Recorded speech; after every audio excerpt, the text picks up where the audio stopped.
النجومي عم الموضة يا بشرمات.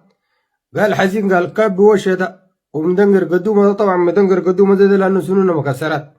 قال زعلان، قال وحادي لاخوان كيك الفطسه دي. انت يا اخي اهلك في قناه بالجزيره ضبعون ضبيح الضان، ما شفناك حزنان قول كلها مع ليلي ما النجومي. انت ما عندك علاقه مع السودان، انت من قبيله تواجد فقط في تشاد، وجابوك شرق السودان ده بجاي هكا عامل بتاع زراعه يعني يمارسوا فيك العبوديه والسلك.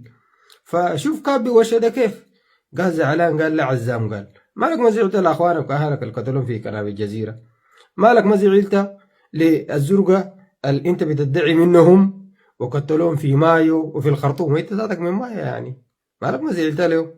ها الهوانة بشرمات وديل سرقوا قروش الجنجويد وسرقوا قروش ميليشيات الكيزان. ناس كيف ديل ما قادرين يركبوا لك سنون ساي سنون عشان تغطي باجي خراتك ديل يا بشرمات.